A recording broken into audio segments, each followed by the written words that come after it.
I used to absolutely hate studying, but I would still study for 3 to 4 hours a day because I knew how to get over that.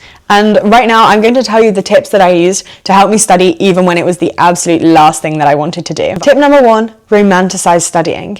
If you create a negative environment around studying, it is going to be so much harder for you to sit down and actually do it. Whereas even if the actual studying itself is not something that you particularly enjoy, if you can create the sort of aesthetic niceness around the studying process, you're going to be able to trick your brain ever so slightly into liking it at least that bit more. So what I would do a lot is I would put on a lovely playlist in the background. I would put on some nice music, never anything with words because I find that songs with words would really, really distract me. But I put on some classical music and I'd let that go, and that would sort of help me feel nice, help me feel sort of as I'm studying in some really old library, which now I am, and that's a lot of fun. Put on classical music in a Cambridge library is quite the vibe.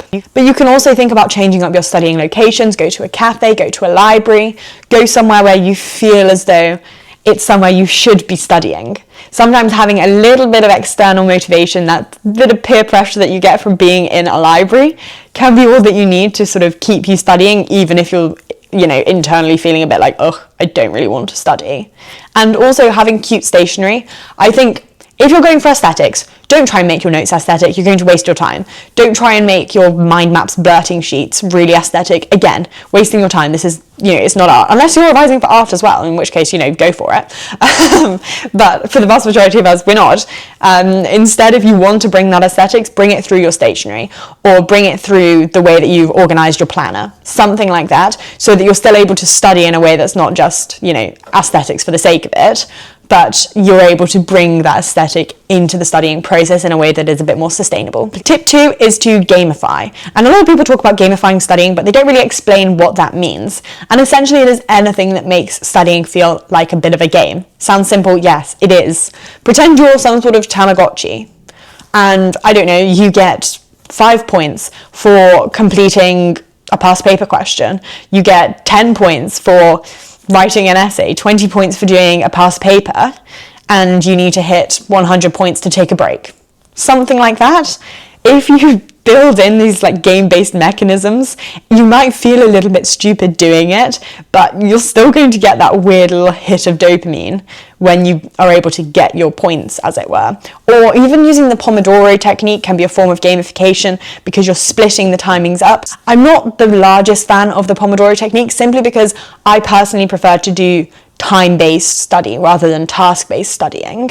I prefer to say, okay, I'm going to take a break after I have written this essay, rather than in 50 minutes I'm taking a break because what if I haven't finished my essay? Obviously that's kind of a bad example because essays you probably do need to be working to a time limit, but you see where I'm coming from. But the Pomodoro technique can be a great way of gamifying, and so can to-do lists. Even as simple as writing down what you're going to do and ticking it off can give you that sort of boost of motivation, can make you feel good. And I do highly recommend implementing at least some form of gamification because your brain is wired to like that. You might as well take advantage. A third thing you can do is revolving around making studying social. This is not to say go and study with your best friend, because that is going to mean that you two just yap.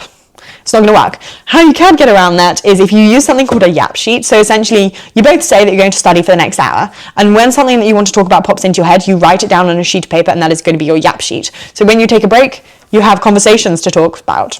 That works quite well. If you don't think you can stick to that though with a certain friend, they are probably not someone that you want to be studying with. And if you think that about pretty much all of your friends, well, you do have alternatives. You can have a look at Study With Me videos on YouTube. There are loads of them. I'm going to start making them. I love Study With Me videos.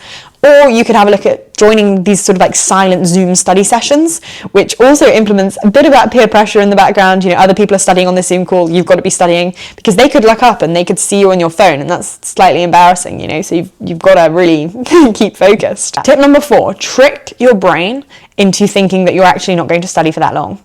Tell yourself, okay, I'm only going to do 5-10 minutes of this. That's all I need. I just need 5 to 10 minutes of doing this question, of looking at this topic, of watching this video.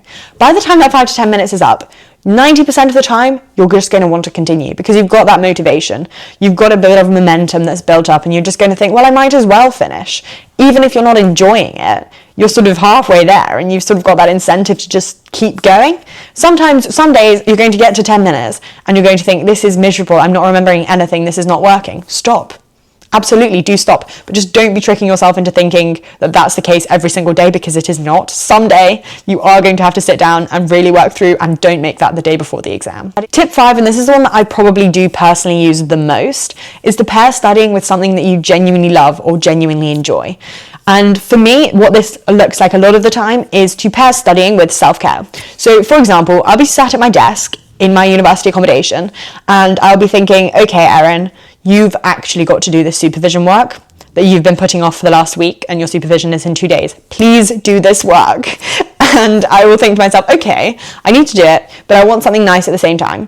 I might put on a face mask. I might paint my nails and let them dry whilst I'm typing. I will do something that makes me feel good at the same time of doing something that I've been procrastinating. Because if you tie this sort of, studying, I've got to get this done, with, oh my god, yay, self-care, or oh my god, yay, I get to watch my Netflix show after this, or I get to listen to this really nice classical music playlist that I only play when I'm doing hard things, then your brain is going to subconsciously associate the hardness of studying, the tediousness of studying, whatever adjective you want to use to describe the negative feelings that you have around studying, with something that is positive. Then you're going to feel a bit less friction every time that you try to sit down and study, because your brain's not going to be thinking this is the worst thing ever. It's going to be thinking, oh, if I sit down now and work on this really difficult biology concept, I'm going to get to, eat some chocolate. I'm going to get to put on a face mask. I'm going to feel great. And you're going to be able to sit down and actually focus a lot more easily. Those are my tips for how to study when you don't feel like studying. If you have any extra tips to add, do put them down in the comments, and I'll see you in the next video.